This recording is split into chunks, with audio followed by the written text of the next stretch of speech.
என்று பார்க்கிறோம். சுத்தமான இருதயத்திலும் நல் மனசாட்சியிலும் மாயமற்ற விசுவாசத்தினாலும் பிறக்கும் அன்பே என்று எழுதியிருக்கு. தேவன் அன்பாயிருக்கிறார்.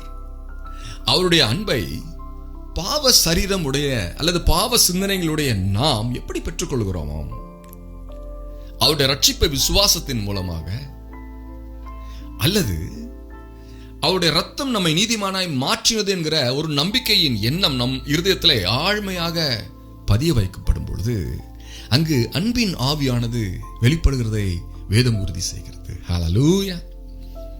அடுத்ததாக, என்னை பலப்படுத்துகிற நம்முடைய கர்த்தராகிய இயேசு கிறிஸ்து என்னை உண்மையுள்ளவென்று எண்ணி இந்த ஊழியத்திற்கு ஏற்படுத்தினபடினால் அவரை ஸ்தோத்தரிக்கிறேன் என்று எழுதியிருக்கிறது. எனக்கு பிரியமான தீர்க்க தரிசனமானவர்களே, உங்களையும் என்னையும் இந்த தீர்க்க தரிசன ஊழியத்திற்கு அழைத்த தேவனுடைய எண்ணம் எப்படிப்பட்டதா இருந்தது என்கிற ஒரு வார்த்தையை கவனிக்கிறோம்.